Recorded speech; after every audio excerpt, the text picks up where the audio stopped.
Shalom, salam sejahtera untuk kita semuanya. Assalamualaikum warahmatullahi wabarakatuh. Bertemu lagi dengan saya, Noverlin Gulo, di acara Bincang Pengawasan. Pemirsa Bincang Pengawasan, pada edisi kali ini kita akan berbincang dengan Direktur Jenderal Bimbingan Masyarakat Katolik, Bapak Yohanes Bayu Samudro, SPD, MPD. Kita akan berbicara lebih banyak untuk mengenal sosok beliau, Bapak Yohanes ini seperti apa.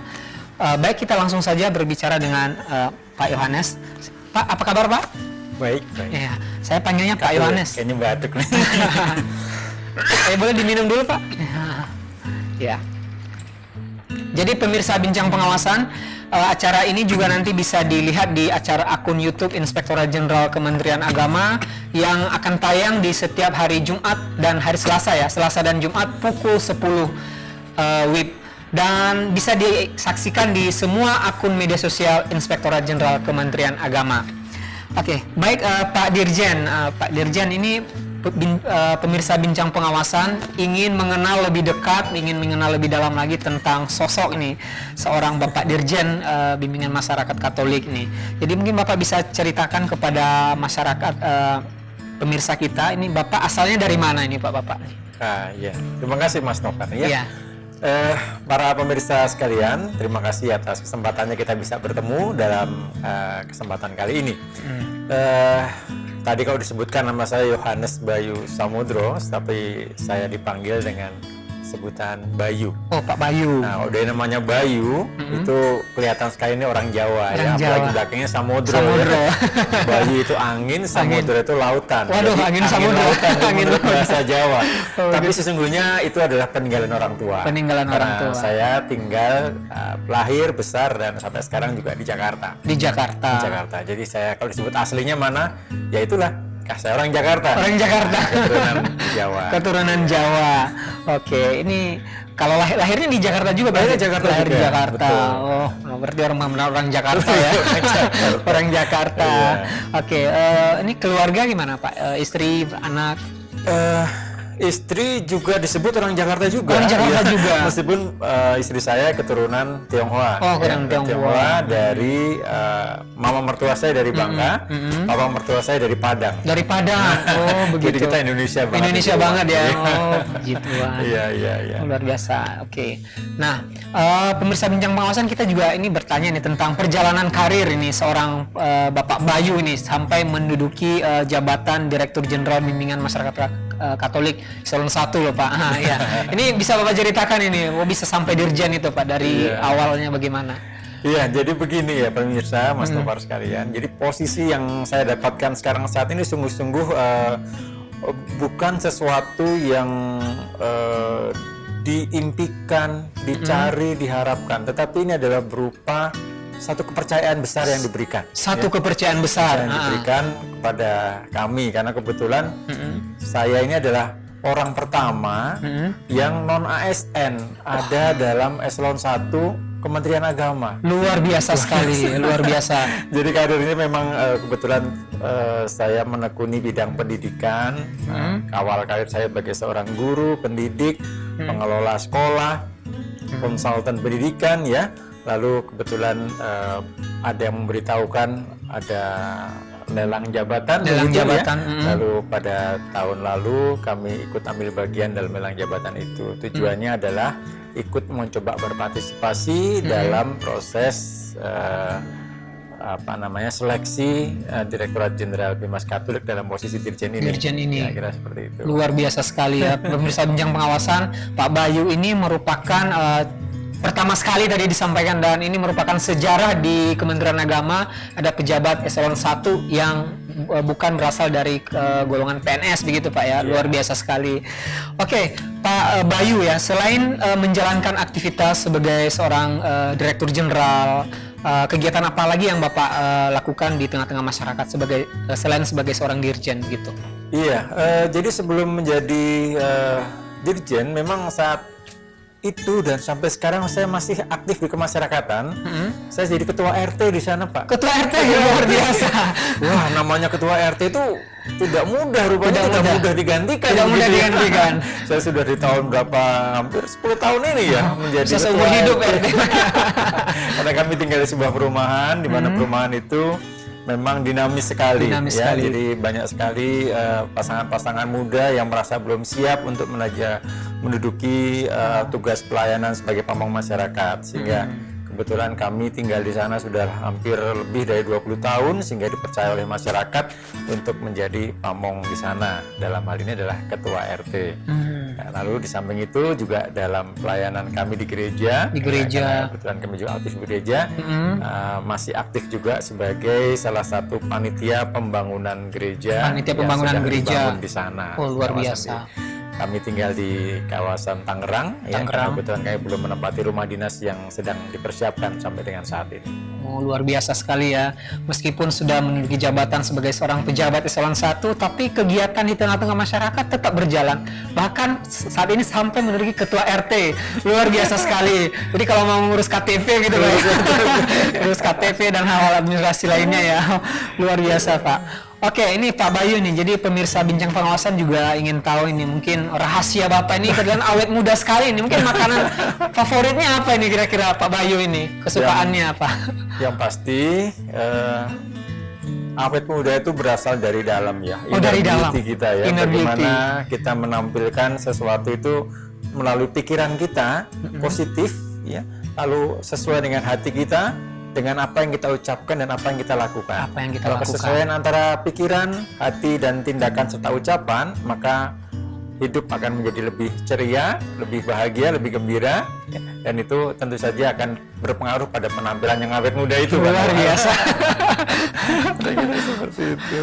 Berarti harus bahagia ya, ceria selalu ya, dan itu inner beauty tadi disampaikan. Oke, mungkin Bapak juga ada ini pemirsa Bincang Pengawasan juga ingin tahu ini, mungkin Bapak suka melakukan aktivitas olahraga mungkin begitu ya?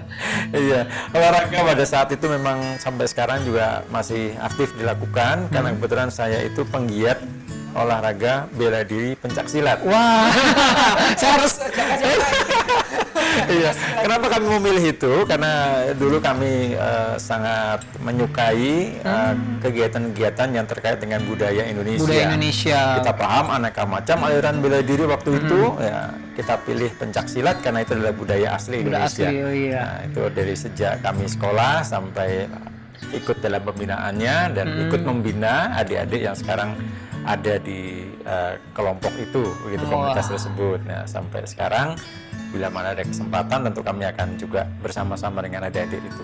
Waduh, luar biasa sekali ya Pak Bayu ini. Selain aktif di tengah-tengah masyarakat, juga olahraganya pencaksilat lagi, nggak tanggung-tanggung ya. Merupakan olahraga yang memerlukan kekuatan fisik ya. Berarti udah sabuk hitam ini bro. Iya, kami di Gereja Katolik itu memiliki satu komunitas bela diri pencaksilat yang Pencaksilat. khusus untuk dilatihkan kepada para calon imam, Oh, para pastor, calon imam, ya. iya. Waktu itu kami khusus untuk di gereja sendiri. Di gereja. Kami namanya adalah Komunitas Pencaksilat Pendidikan Tunggal Hati Seminari Tunggal Hati Maria. Ini khusus untuk para warga atau umat Katolik. Umat Katolik ya. Seperti Oh, itu. Nanti begitu. kami menekuni di situ dan itulah basis kami dalam berorganisasi, karena di situ juga diajarkan selain bela dirinya sendiri, tapi yang paling utama adalah pendalaman iman, Luar biasa spiritualitas, kira-kira Luar seperti biasa itu. sekali ya. Jadi manfaatnya di situ ya. Oke, baik Pak Bayu. Ini kembali kepada tugas dan fungsinya ini sebagai seorang pejabat di Kementerian Agama, yang ini sebagai Dirjen Bimas Katolik. Ini tugas dan fungsi apa yang Bapak lakukan sebagai seorang dirjen ini? Iya, sebagai seorang dirjen tentu saja tugas dan fungsinya untuk mendampingi masyarakat yang menjadi binaan saya. Binaan. Gitu ya. Masyarakat Katolik itu kan memang terdiri dari jumlah di Biro Pusat Statistik jumlahnya adalah antara 8 sampai 10 juta jiwa di seluruh 10 juta Indonesia. jiwa, luar biasa. Dan inilah yang menjadi masyarakat yang harus kita bina di kedua urusan kita, yaitu urusan agama dan urusan pendidikan agama. Begitu. Luar biasa. Ya, sebelum saya melanjutkan pertanyaan Pak, silahkan diminum dulu Pak. Ini santai saja. Baik pemirsa Bincang Pengawasan juga kita mau sapa-sapa dulu ASN Kementerian Agama ini yang sudah tersebar dari Sabang sampai Merauke, mulai dari eselon 1 pusat semuanya teman-teman ASN Kementerian Agama di eselon 1 pusat, kemudian di Kanwil yang ada di 34 provinsi, kemudian di perguruan tinggi keagamaan negeri yang ada di seluruh Indonesia yang jumlahnya saat ini ada 72 perguruan tinggi, kemudian di level madrasah KUA yang ada di seluruh Indonesia. Salam sehat semuanya dan salam Bincang Pengawasan. Kita lanjutkan pembicaraan kita Pak Dirjen. Nah, mengenai tadi tugas dan fungsi yang sudah Bapak sampaikan. Nah, kemudian kebijakan atau program kerja yang Bapak sampaikan di lingkungan Direktorat Jenderal Bimbingan Masyarakat Katolik mengenai bagaimana agar seluruh ASN di ruang lingkup Bimas Katolik ini bisa terhindar dari praktek-praktek KKN gitu. Oh ya. Kami memiliki 4 semangat. 4 semangat Bimas Katolik yang dilakukan, yang kami himbau di awal masa jabatan kami tahun lalu ya. Bahwa yang pertama itu seluruh aparatur Bimas Katolik itu harus menempatkan agama itu menjadi sarana, bukan menjadi tujuannya dari apa yang kita lakukan. Ini sejalan dengan Pak Menteri, Pak Gus Yakut Khalil Qoimas yang baru saja dilantik menjadi Menteri Agama. Beliau mengangkat topik tentang 3 semangat Kementerian Agama, bahwa agama sendiri itu sebenarnya bukan berupa aspirasi, tetapi merupakan inspirasi. Nah, maka inilah yang kami sebutkan juga dalam versi Bimas Katolik, tentunya menjadi sebuah sarana untuk mencapai tujuan yang lebih mulia. Itu yang pertama. Kemudian yang kedua, kami juga mau menempatkan pengajaran keagamaan yang ada di urusan keagamaan Katolik maupun di urusan pendidikan itu nilai-nilai kebangsaan, bahwa bangsa Indonesia yang memiliki nilai-nilai luhur ini harus dibangun juga dari semangat keagamaan. Semangat keagamaan. Nah, maka ini sejalan dengan moderasi beragama yang saat ini terus digalakkan oleh Kementerian Agama. Nah, maka yang ketiga adalah bahwa semua aparatur Bimas Katolik itu harus masuk dalam era teknologi informasi yang terbarukan terus. Nah, itu posisinya saat ini kami juga sedang menggalakkan program katekese digital. Atau yang disebut dengan pengajaran dengan cara digitalis. Ya. Nah, itu supaya nanti di situ era transparansi semakin terbuka. Nah, kalau sudah makin terbuka begini, maka peluang-peluang untuk korupsi, kolusi, nepotisme itu semakin terbatasi. Gitu. Dengan adanya era keterbukaan, kami membuka diri melalui digitalisme itu tadi. Ya. Lalu yang semangat yang terakhir tentunya adalah kita mau membangun persaudaraan kebangsaan. Nah, maka di situ kita akan meningkatkan yang disebut dengan katekese kebangsaan. Katekese kebangsaan itu adalah nilai-nilai kebangsaan yang diajarkan melalui ajaran-ajaran agama. Bahwa agama itu sendiri kan sebenarnya nilainya sama, mau agama apapun semuanya sama, adalah untuk mendapatkan membawa masyarakat atau umatnya menjadi masyarakat atau umat yang semakin saleh, semakin lebih baik. Nah, semakin lebih baik dari hari ke hari. Nah, maka katekese kebangsaan itu mau kita coba angkat bahwa semua komponen masyarakat termasuk masyarakat Katolik di Indonesia itu adalah bagian yang tidak terpisahkan dari Negara Kesatuan Republik Indonesia. Nah, maka dengan penyadaran terus-menerus semacam itu, kita berharap bahwa KKN yang mungkin masih ada dalam kepala kita itu sudah bisa kita hilangkan dengan perasaan satu semangat kebangsaan Indonesia. Luar biasa sekali ya Pak ya. Semangat yang luar biasa yang semoga program itu bisa terlaksana dengan baik ya, dan saya yakin kalau terlaksana dengan baik itu pengaruhnya sangat luar biasa sekali ya di tengah-tengah umat Katolik yang ada di Indonesia itu Pak. Oke, baik Pak, kita lihat ini kalau dalam kondisi sekarang ini nih kita menghadapi pandemi COVID-19. Nah, sebagai Dirjen ini apa yang kiat-kiat atau pesan yang Bapak sampaikan di dalam rangka mendukung program pemerintah untuk mencegah penyebaran COVID-19 ini di lingkungan Direktorat Jenderal Bimbingan Masyarakat Katolik?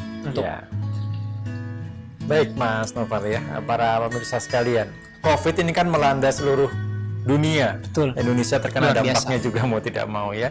Dan kita selaku aparatur sipil negara di Kementerian Agama ya tentu saja memiliki semangat yang sama dengan seluruh aparatur pemerintah dimanapun berada, bahwa kita harus sama-sama menggalakkan program 3M tadi itu, menjaga jarak, mencuci tangan, dan satu lagi apa? Menjaga jarak, mencuci tangan, Pakai masker. memakai masker. Iya. Nah, maka tadi sebelum di awal kami semua juga pakai masker, Pakai masker, semua. ya, Ya. betul. Nah, 3 hal ini yang terus kita galakkan sampai ke pelosok-pelosok tempat kami melakukan tugas pelayanan kami. Ya. Dengan demikian maka program 3M yang digelarkan oleh pemerintah ini juga menjadi semangat kami untuk menjalankan program-program yang sama ke semua daerah di Indonesia. Nah, artinya program-program bantuan yang kita berikan lebih mengarah kepada bagaimana kita menjaga kesehatan diri kita sendiri masing-masing dan kita coba menjaga kesehatan orang lain. Karena saat ini penyakitnya kan tidak pernah kita tahu bahwa diri kita sendiri ternyata juga bisa menjadi penyalur penyakit itu sendiri. Iya. Ya, di karier ya. Nah, Karier. kira-kira seperti itu yang bisa kita galakkan. Kita akan coba terus memperkuat program 3M itu. Luar biasa ya. Oke. Jadi program 3M ya Pak ya, Iya. untuk ikut mendukung program pencegahan penyebaran COVID-19. Baik Pak, kalau kita lihat saat ini nih, terutama saat ini adalah zamannya media sosial Pak ya. Iya, iya. Begitu banyak bertebaran informasi-informasi yang ada di media sosial saat ini. Nah, sebagai seorang dirjen ini apa yang mungkin Bapak bisa sampaikan terutama di lingkungan ASN, Direktorat Jenderal Bimbingan Masyarakat Kristen agar Katolik agar bisa menggunakan media sosial itu secara baik dan benar. Mungkin ada yang ingin Bapak sampaikan. Iya. Baik, media sosial ini berkembang pesat, jauh lebih pesat dibandingkan yang kita duga. Beberapa ahli mengatakan bahwa era digital 5.0 itu akan datang di tahun 2030, tapi ternyata ini 10 tahun lebih cepat. Lebih cepat. Nah, ya karena COVID tadi itu. Tahun lalu ternyata kita semua berhenti kegiatannya, semua mengalih ke digital, semua mengalih program virtual. Dan di situ semakin membuka peluang semua orang itu untuk masuk ke dalam dunia digital ini. Dunia digital. Nah, maka prosesnya tadi sejalan dengan apa yang coba kami bayangkan, bahwa pengajaran-pengajaran keagamaan pun juga sudah bisa masuk dalam program digital atau teknologi informasi ini. Gitu. Jadi dari situ akan berbarengan dengan bergeraknya program atau bergeraknya arus informasi di proyek digital ini. Kita melihat bahwa saat ini dunia yang luasnya sedemikian besar ini sudah bisa dikuasai dengan satu alat yang disebut gadget ya, atau gawai. Nah, itu berarti semuanya sudah masuk ke sana. Nah, maka kalau itu tidak kita siapkan, materi-materi yang ada tidak kita siapkan, maka yang terjadi adalah kita tidak bisa mengendalikan lagi bagaimana arus peredaran informasi itu.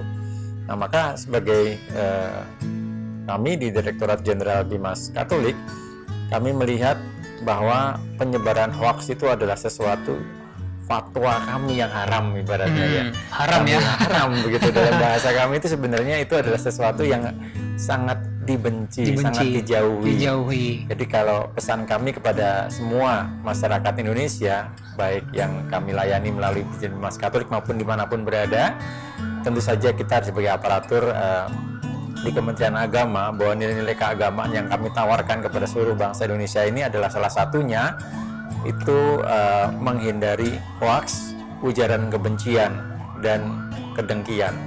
Ya, hoaks itu adalah berita yang sebenarnya tidak jelas asal-usulnya. Maka kalau kita mendapatkan sesuatu yang informasi yang tidak jelas, mari kita kendalikan jari kita untuk tidak mengedarkan lagi ke tempat yang lain. Gitu, sebelum kita tahu kejelasannya. Karena itulah pengendalinya di situ. Siapapun kalau misalnya beritanya tidak baik, ya bukan merupakan berita yang baik, menyenangkan, sudah abaikan saja. Karena itu adalah berita dipastikan bukan berita yang tepat. Maka hoaks, ujaran kebencian, dan iri hati, kedengkian itu yang menjadi arahan kami untuk dihindari bagi semua saja pemegang atau penggiat teknologi informasi media komunikasi. atau media sosial. Luar biasa sekali ya, kontrol jarinya tadi ya. Tahan Kontrol jarinya. jari. Jangan asal menyebarkan berita begitu ya. Oke. Baik Pak Bayu, mengenai negara kita yang sangat luas dan sangat beraneka ragam ini, baik dari suku, budaya, dan terutama agama ini. Nah, mungkin ada pesan-pesan yang Bapak bisa sampaikan kepada seluruh elemen masyarakat ini untuk menjaga persatuan dan kesatuan bangsa, dan terutama kita yang beraneka ragam, dan mungkin ada kaitannya juga tadi dengan program Kementerian Agama, yakni moderasi beragama, begitu Pak. Baik, Indonesia ini luas dan sangat beragam. Itu semua harusnya memahami itu terlebih dahulu. Maka kalau sudah paham bahwa Indonesia itu beragam, maka dimulai dengan menghargai kebebasan. Menghargai kebebasan, bahwa kita ingin bebas, tapi kebebasan kita dibatasi oleh kebebasan orang lain. Maka kita harus saling memperkuat toleransi satu dengan yang lainnya, entah itu dari agama A dengan agama B, atau golongan A dengan golongan B, suku, etnis, dan seterusnya. Karena inilah ciri khas negara kita, ciri khas bangsa kita, yaitu dengan aneka keberagaman ini, maka kita menjadi bangsa yang besar. Kalau tidak beragam, belum tentu kita menjadi bangsa yang besar. Ya. Maka itu sudah sekarang menempati penduduk dunia yang keempat setelah bubarnya salah satu negara besar, lalu akhirnya kita menjadi urutan keempat. Dan ini menjadi sorotan publik di mana-mana. Seluruh dunia bisa melihat bahwa tolok ukurnya adalah Indonesia. Beberapa negara yang belum sempat melaksanakan vaksinasi berpikir, kenapa Indonesia bisa mulai vaksinasi? Nah, ini karena bahwa kita semua sepakat mengikuti program pemerintah, taat pada aturan, dan kita juga ikut menjaga kesehatan. Dari situ kita mencoba melihat bahwa kita ini menjadi satu kesatuan kok, ya, tidak terpisahkan. Saya yang Katolik, Mas Novan mungkin berbeda agamanya. Saya Kristen. Kristen, nanti ada lagi teman-teman banyak yang Muslim, ya, para kru di sini dan seterusnya. Itu tidak masalah bagi kami semua, bagi kita semua di sini. Ini satu keluarga. Kalau keluarga kita yang disakiti, kita yang berhak marah dulu. Kenapa teman saya disakiti? Jadi bukan karena teman satu agama, bukan karena teman, tapi kita adalah teman satu bangsa. Satu bangsa gitu. Jadi tidak ada perbedaan. Nah, ini yang mau kita coba tawarkan kepada seluruh masyarakat Indonesia melalui kami dari Direktorat Jenderal Bimas Katolik. Luar biasa sekali ya. Jadi pemirsa Bincang Pengawasan, luar biasa sekali tadi yang disampaikan oleh Pak Bayu, kalau kita ini adalah satu keluarga, yaitu satu negara, satu Indonesia ya. Meskipun tadi sampaikan kita berbeda-beda, ini ada agamanya ini, sukunya ini begitu, tapi kita satu rumah Pak ya. Satu Indonesia. Baik, luar biasa sekali yang Bapak sampaikan kepada kita, dan juga kami sampaikan kepada pemirsa semuanya. Jika ada pertanyaan bisa ditulis di komen di akun media sosial di YouTube, nanti pasti kita akan menjawab. Baik Pak Bayu, ini pertanyaan pamungkas dan terakhir ini. Pak, bagaimana sih rasanya menjadi seorang dirjen itu? Ya, gimana rasanya Pak pertama kali itu? Biasa nih ya pertanyaannya. Ini persis seperti apa yang dirasakan sebenarnya. dari sebuah kebiasaan lama, ya, di mana kami Dirjen ini kan sebenarnya cakupannya sama ya Mas ya, melayani umat juga, melayani masyarakat juga, sama seperti yang sebelumnya kami lakukan. Tapi kali ini saya merasa bahwa menjadi Dirjen itu adalah semakin mendapatkan kesempatan untuk melayani masyarakat. Semakin dapat kesempatan itu ada rasa beda sendiri ya. Beda. Bahwa kalau dulu kami skupnya melayani sekelompok masyarakat gitu ya, tapi sekarang kami diberi amanah untuk bersama-sama dengan seluruh aparatur di negara kita untuk 275 juta jiwa masyarakat Indonesia menjadi amanah buat kami, dan itu merupakan sesuatu yang wow banget gitu ya. Bagaimana bisa melayani segitu banyak orang gitu ya. Nah, maka itu dibutuhkan kerjasama, sinergi, kolaborasi satu dengan yang lainnya, menjadi satu tim yang tangguh, bukan untuk menang-menangan tetapi untuk semakin dapat melayani sesama kami. Oh iya, luar biasa. Jadi feelingnya tuh bangga, bahagia, senang atau gimana? Ya, lebih ke senang. Senang ya, luar biasa. Kepercayaan ini luar biasa. Nah, tapi ini sekaligus juga pemicu untuk bisa bertugas lebih giat lagi. Luar biasa sekali. Ini jadi inspirasi juga ini dari kita untuk semuanya pemirsa Bincang Pengawasan, kalau Pak Bayu ini tadi disampaikan dari awal bahwa beliau ini bisa menduduki jabatan eselon 1 itu meskipun bukan berlatar belakang dari PNS ya, tapi berkat semangat, berkat perjuangan dan juga berkat hati yang ikhlas tadi bisa mendapat amanah kepercayaan untuk melaksanakan tugas yang diembannya saat ini. Baik Pak Bayu, terima kasih atas waktunya. Sukses selalu, selamat menjalankan tugas. Sehat selalu, Tuhan berkati. Dan pemirsa Bincang Pengawasan, demikian tadi bincang-bincang kita dengan Bapak Yohanes Bayu Samudro, Direktur Jenderal Bimbingan Masyarakat Katolik Kementerian Agama Republik Indonesia. Saya Novarlin Gula undur diri dari hadapan kita semuanya. Salam Bincang Pengawasan.